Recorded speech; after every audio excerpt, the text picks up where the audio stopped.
The room was full of laughter. Glasses clinked, stories flowed. People leaned into each other with the kind of joy that looks good in photos. But he saw her.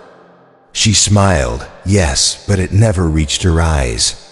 They were cold, observing, calculating. Not angry, not loud, just distant. That's the thing most men don't realize until it's too late. It's not the shouting that reveals the truth. It's the silence between the smiles. The way her compliments feel like veiled corrections. The way her casual remarks somehow make you shrink. It's not the insults that sting the most. It's the polished phrases that feel like love, but land like judgment. You see, danger doesn't always knock down the door. Sometimes it walks in dressed as charm. It speaks softly, it laughs at your jokes, it calls itself empowered. But to the trained ear, to the stoic mind, there's something off. Something that doesn't match. Because what sounds like honesty is often cruelty in disguise. What feels like confidence might just be a shield for chaos. And what looks like connection is sometimes a slow erosion of your sense of self. This video isn't about blaming women. It's about arming men with clarity, with discernment, with a calm that doesn't waver when the words get tricky and the emotions get loud. At True Stoic Way, we don't teach you how to argue louder. We show you how to recognize the game and walk away without playing it. We don't glorify silence. For silence's sake, we reveal how silence, when grounded in strength, becomes your shield, your sword, your escape. If you've ever walked out of a conversation feeling smaller, if you've questioned yourself after someone praised you but something still felt off, this is for you, because once you hear these phrases for what they really are, you won't unhear them. And from that moment forward, you stop reacting and start reclaiming your presence. So subscribe. Join the men who are choosing stillness over submission, peace over performance, power, not noise. Let's begin. 1. I'm just being honest. When the truth is used as a weapon, it happened at dinner. A table of friends, warm lights, wine glasses half full. He had just finished telling a story, something about work, a little proud of how he handled a tough situation. And then she leaned in, smiled sweetly and said, "You always make yourself sound so important." The table chuckled. He laughed too, but it was forced. There was a sting beneath the laughter. Then came the phrase, "Relax, I'm just being honest." That line hung in the air, heavier than the silence that followed. And that's the trap, isn't it? The phrase sounds noble. On the surface, it's a commitment to truth, to realness, to transparency. But in the hands of someone ungrounded, it becomes something far more corrosive. Not clarity, not insight, but a dagger dipped in sugar. Because I'm just being honest is rarely about truth. It's about control. See, genuine honesty is gentle even when it's direct. It builds, not breaks. It creates understanding, not defensiveness. But this kind of honesty doesn't care about building anything. It cares about power. It's designed to hit you where it hurts and then place the blame on your reaction. She says something cruel, maybe about your ambition, your appearance, your pace in life. And when you pause, when you push back, even gently, she doesn't reflect. She smiles again, calls you sensitive, and doubles down. Because now you're the problem, not the comment, not the tone, not the intent. You. This isn't communication. It's psychological warfare disguised as vulnerability. A Stoic man sees through this. He doesn't flinch at every blow. He doesn't raise his voice or match your edge. He watches. He listens. And most importantly, he discerns. Marcus Aurelius wrote, "If anyone can refute me, show me I'm making a mistake or looking at things from the wrong perspective, I'll gladly change." It's the truth I'm after. That's real honesty. The kind that invites correction, not deflection. The kind that seeks growth, not dominance. But when a woman uses "I'm just being honest" to justify cruelty, she's not telling the truth. She's testing your limits. She's watching how far she can cut before you walk away. And if you stay, if you accept the blade wrapped in velvet, she learns that your boundaries are negotiable, that your presence can be earned through pressure, not peace. There was a man I once knew, retired Navy, strong, disciplined, calm. His wife had a habit of saying it like it is. At first, it was about how he parented, then his body, then his finances. And every time he tried to voice discomfort, she'd raise that same flag. "I'm just being honest." Over time, her words chipped away at him, not with volume, but with precision. She didn't need to shout to break him. Just consistency. He stayed longer than he should have, believing that love means endurance. But Stoicism teaches something different, that love, real love, cannot grow where dignity is eroded. And here's the truth most men are never taught. You do not owe your presence to someone who mistakes cruelty for clarity. You do not have to stay just because they call it real.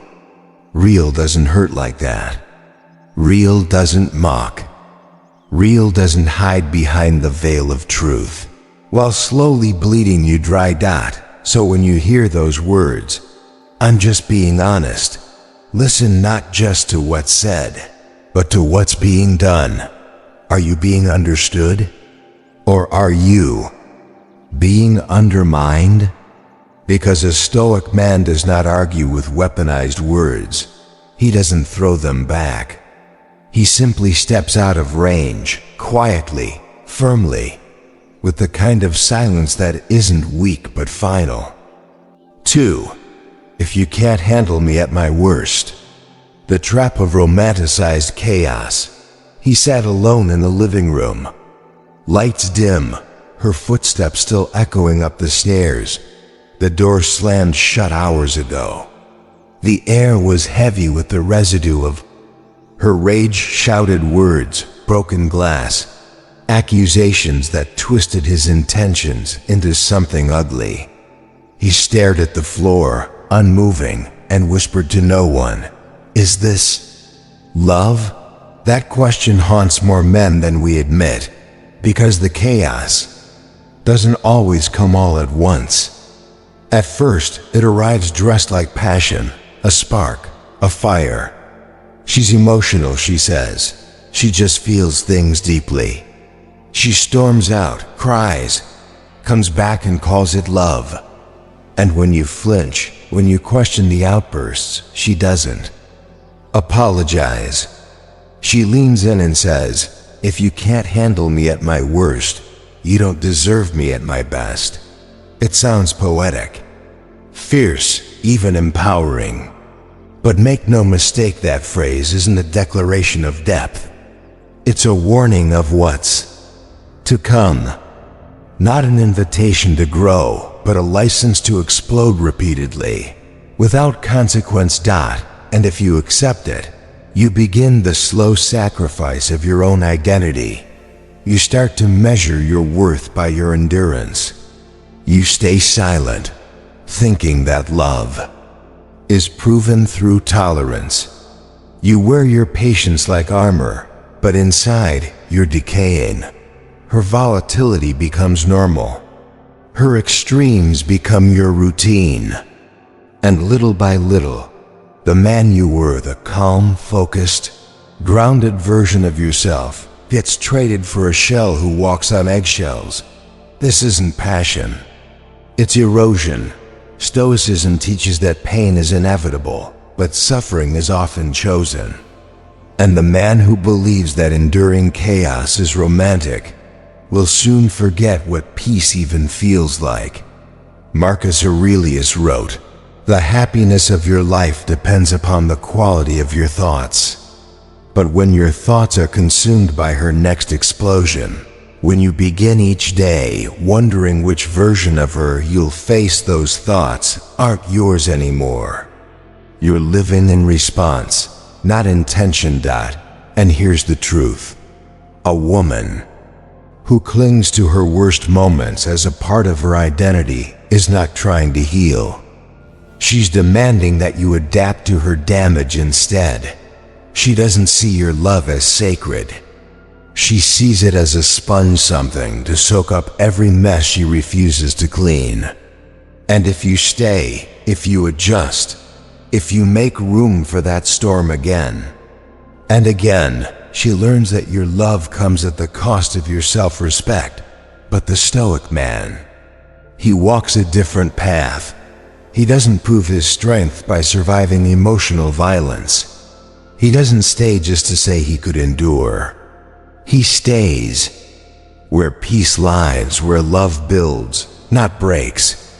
He knows that chaos, no matter how well dressed, is not a sign of depth, it's a sign of disorder. You don't need a partner who tests your thresholds. You need someone who respects your edges, who recognizes that growth comes from stability, not destruction. So when she says, "If you can't handle me at my worst," don't argue. Don't explain. Don't try to earn the right to her peace. Instead, recognize that anyone who demands unconditional acceptance without offering accountability is not offering love. They're demanding submission, and that is not your path. Stoic man exits not in rage, but in clarity. Not because he's afraid of the fire, but because he knows he was never built to live in it. He chooses air, space, stillness. And when she realizes that her chaos no longer keeps you close, that your silence isn't weakness, it's departure, that's when she learns the real loss was not your tolerance, it was your presence. 3. You're not man enough. When provocation meets inner stillness, she said it slowly, deliberately. Her voice didn't shake, and neither did her eyes. She looked straight at him, lips slightly curled, not in warmth, but in challenge. "You're not man enough." It wasn't shouted. It didn't need to be. That sentence wasn't born out of anger. It came from calculation. After the argument had died down, after he refused to match her volume, after he stepped back instead of lunging forward, that's when she struck. One sentence, sharpened to pierce not the mind, but the soul. It wasn't a conversation anymore. It was a test. One she had set carefully, knowing that most men would fail, because for many, the instinct would be to defend, to raise the voice, to puff the chest, to prove, to perform, to say something loud, something biting, something manly in return. That's exactly what she wanted. You see, "You're not man enough" isn't about dialogue, it's about dominance. It's not a plea for understanding, it's bait. A trap. A tactic meant to trigger, to hijack your composure, to make you abandon the very thing that makes you powerful, your calm. And here's where most fall, because we've been conditioned to think that masculinity is something loud, something shown, something earned through reaction, as if strength were proven by how fast you can hit back, how hard you can throw words, how quickly you can take control of the room. But Stoicism knows better. True strength doesn't respond on cue.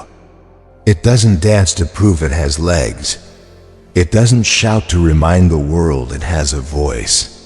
The man who is grounded doesn't need validation, especially not from someone who tries to weaponize his identity against him. Marcus Aurelius wrote, "Choose not to be harmed, and you won't be." That's not denial, that's discipline. It means understanding that insult only lands if you hand it your attention.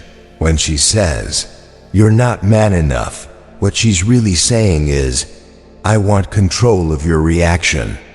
And if you give it, if you rise, if you rage, she wins. Not because she's right, but because you've just confirmed her power to shift your energy. But a Stoic man doesn't flinch at insults designed to provoke. He doesn't see attacks on his masculinity as wounds. He sees them for what they are: probes, tests, desperate grasps for control from someone who has none over herself. So what does he do? He looks at her, not with hatred, not with fear, not even with disappointment, but with knowing, with stillness. And then he steps back, not to retreat, but to preserve, to protect what she was never meant to touch, his peace. Because manhood is not a performance. It's not a checklist. It's not something to be shouted into existence. It's quiet. It's grounded. It's how you carry yourself when no one's applauding. It's how you respond when someone tries to strip it from you with 6 small words. There was once a time when he would have reacted, when he would have taken the bait, when he would have tried to prove, to persuade, to play the role. She cast him in, but not anymore. Now he knows the game. And more importantly, he knows how to walk away from it. Because the man who needs to prove his masculinity is already questioning it. But the man who embodies it never entertains the conversation in the first place. She called him not enough. He didn't flinch. And in that silence, in that refusal to rise to the noise, she saw something she couldn't shake. A man who no longer needed to win the fight, because he had already left the battlefield. 4. I don't need a man, when independence is just a disguise for defense. It started as something small, a conversation about schedules. Who would handle what, when to meet her family, whether the weekend plans were still on. Nothing explosive, just misaligned expectations. But somewhere between the raised eyebrows and the sighs, she erupted. "I don't need a man." She didn't whisper it. She didn't cry. She declared it like a flag planted in soil scorched by old wars. Then silence. 3 days, no calls, no texts, just distance. And a man sitting alone again, wondering how a discussion about timing turned into a declaration of war. But that's the hidden truth of that phrase. "I don't need a man," doesn't come from power. It comes from pain. It's not the voice of peace, it's the residue of past chaos. You're not hearing confidence. You're hearing someone still living in defense mode, still rehearsing lines meant to protect, not connect. And yet, many men miss it. They hear that phrase and see strength. They mistake volume for value. They think, she's independent. She's unshakable. She's fierce. But the Stoic sees deeper. He sees the difference between someone who has built a life of strength and someone who shouts strength to hide the fractures. Because a woman truly rooted in herself doesn't need to declare her independence. She wears it like stillness, like calm. She builds without making noise. She stands without pushing others down. The woman who repeatedly says she doesn't need. A man isn't proving she's whole, she's proving. She doesn't trust. She doesn't know how to receive without feeling indebted. She doesn't know how to lean without feeling exposed. And to her, connection feels like a gamble because somewhere in her past, it probably was. But here's what the Stoic man knows. Needing nothing is not the same as being at peace.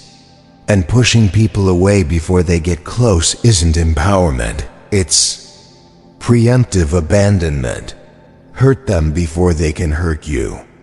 Stay alone before anyone can leave.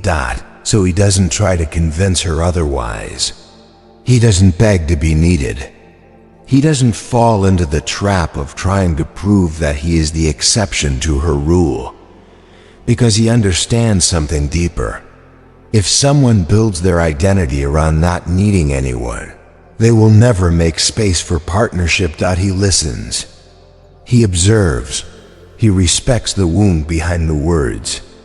But then he steps back, not out of pride, not out of anger, but out of clarity. Marcus Aurelius wrote, "Withdraw into yourself. The rational soul is its own shelter." And the Stoic man knows that love cannot grow in a place where being needed is seen as a weakness. Where closeness feels like a threat, you can offer presence, but you cannot beg to be received. So when she says, "I don't need a man," believe her.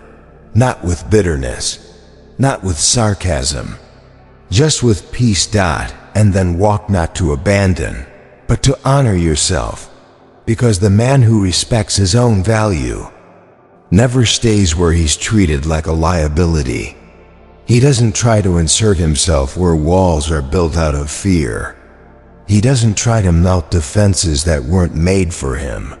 He simply recognizes, this is not my battlefield, and that is real strength. 5. All my exes were toxic. The never-ending movie, where she's always the victim. She spoke with conviction. Every story was vivid, detailed, emotional. Names were changed, but the pattern never was. Each man she described came with a label: narcissist, manipulator, liar, abuser. She told it like a movie, scene by scene, heartbreak by heartbreak. And in every version, she was the wounded heroine, pure, misunderstood, betrayed. At first, he felt compassion. Her pain sounded real. Her voice cracked in just the right places. She had clearly been through things, but then he noticed something else. Something missing. No reflection.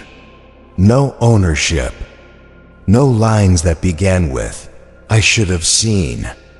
Or, "Maybe I stayed too long." Just a loop. A performance. And that's when it clicked. All my exes were toxic. It sounds like truth. But often, it's a trap. Because when a woman tells you that every man in her past was the villain, she's not just giving you her history. She's giving you her lens, her worldview, the script she lives by. And whether you know it or not, she's already cast you in the next scene. You're not being seen, you're being assigned. This is not about dismissing trauma. Pain is real. Betrayal leaves marks. But healing leaves signs too: humility, insight, nuance.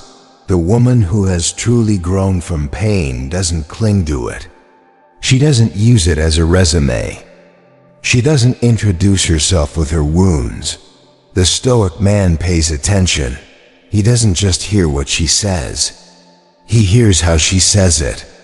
He listens for balance, for responsibility, for signs of evolution. And when all he hears is blame again, and again, and again, he knows this isn't healing. It's identity. Seneca wrote, "We suffer more often in imagination than in reality." And some people don't just suffer from that illusion, they build their entire story around it. Pain becomes the performance. Victimhood becomes virtue.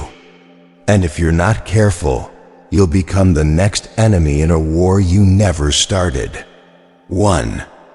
Man I knew mid-50s, twice divorced, met a woman like that. She was beautiful, articulate, emotionally raw. For months, he listened to her stories. Every man had failed her. Every chapter ended in heartbreak. At first, he thought his patience could be the difference, that his steadiness could be the healing she needed. But over time, he realized something chilling. She didn't want healing. She wanted a new stage. The moment he asked gently, "What part did you play in any of this?" her mood changed. Her tone hardened. Accountability, even in its softest form, was received as betrayal. And in that moment, he wasn't her partner. He was just another line in her next tragedy. That's the danger. When someone is addicted to being wronged, they will find a way to make you the villain, even if you come with calm, presence, and love. So the Stoic man doesn't argue. He doesn't try to rewrite her script. He just refuses to be written into it. Because he knows a person's relationship with their past tells you everything about how they'll treat you in the present. He doesn't need her to be perfect. He doesn't expect a spotless history. But he listens for ownership, for growth, for the willingness to say, "I got it wrong too." And when it's not there, when every chapter is just a new villain and the same victim, he steps back, not to punish, but to protect, because he wasn't built to carry someone else's ghosts. And he refuses to become the next shadow in a story that never ends. 6. I know my worth. When self-worth becomes a weapon, not a standard. She slammed the door so hard it echoed down the hallway. No tears, no goodbye. Just one sentence tossed over her shoulder like a final grenade. I know my worth. And just like that, she was gone. All because he had said no. Not cruelly, not dismissively. Just a calm refusal of a demand that had crossed a line, emotionally manipulative, financially excessive, and delivered with the tone of entitlement rather than respect. But in her eyes, that no wasn't a boundary, it was an insult, an attack on her value. And so she did what many do when their ego is bruised. She invoked the phrase that has become the emotional get-out-of-jail-free card of a generation. I know my worth. The words sound righteous, empowering, final, but listen closely, and you'll often hear desperation behind them. Because the truth is, people who truly know their worth don't need to say it out loud, that they live it. They walk with grace, not fire. They uphold boundaries, not ultimatums. They recognize misalignment without labeling others as oppressors. They don't raise their voice when things don't go their way. They raise their standards quietly and leave with peace. But the woman who uses I know my worth as a shield, she's not speaking from self-possession. She's speaking from defense.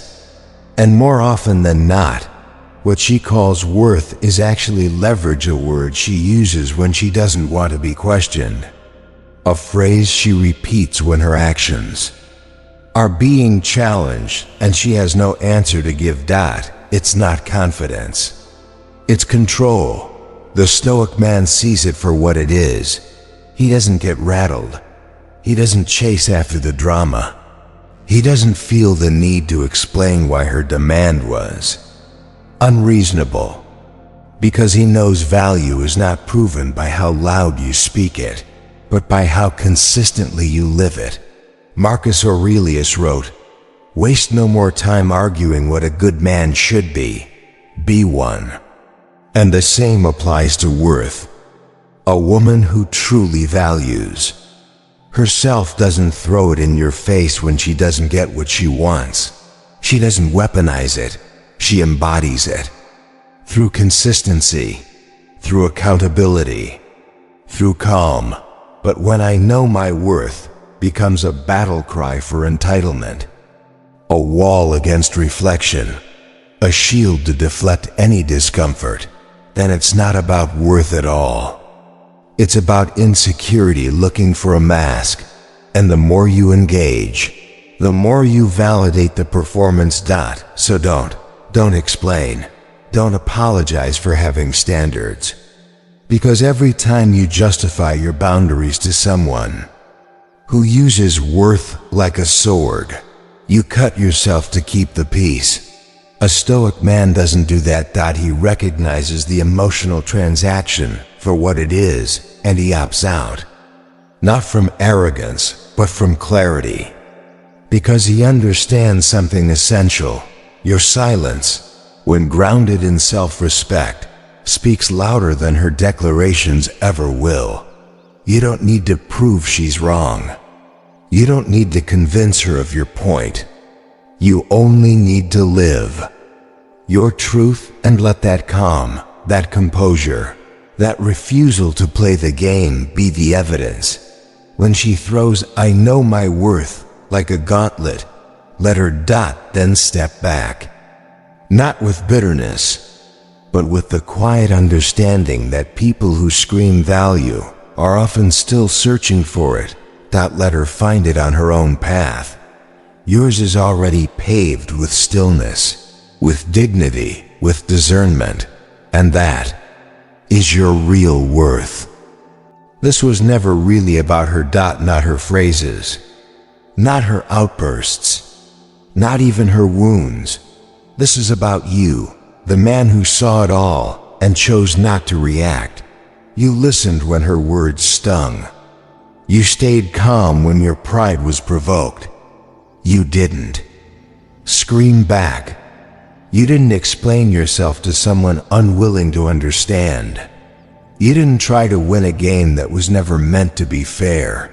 You simply stood still. That is not weakness. That is clarity. Stoicism teaches us that the highest form of strength isn't found in how loudly we respond, but in how wisely we refrain.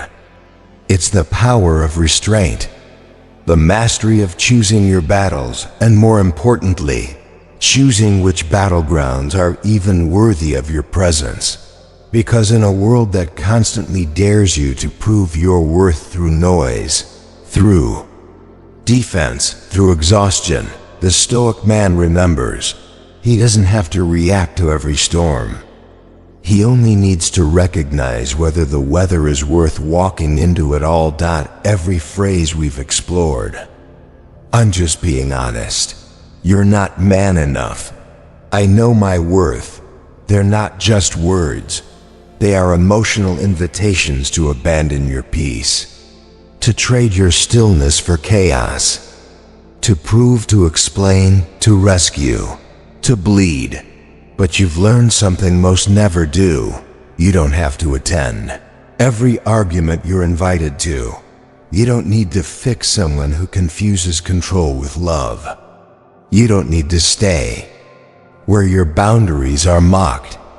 You don't need to shrink just to fit into someone else's wounded narrative. Your only duty is to yourself. To guard your presence like a sacred space. To protect your mind like a fortress. To remember that love, when real, never demands you betray yourself to keep it. So if you've ever held your tongue just to keep the peace, if you've ever stayed in the fire hoping your patience would be enough, if you've ever loved quietly, fully, and still felt unseen, brother, you are not alone. You're walking the same path many silent warriors have chosen. A path paved not with applause, but with dignity, with detachment, with discipline, and Here at True Stoic Way, you'll find others like you. Men who don't need to shout to be strong. Who don't chase approval to feel whole. Who know that sometimes the most powerful sentence is the one left unsaid. If this message spoke to something inside you, don't keep it to yourself. Subscribe, comment, share it with the man who needs it. Not to fight back, but to rise above, because the battle was never hers to win. It was yours to walk away from with your peace still intact.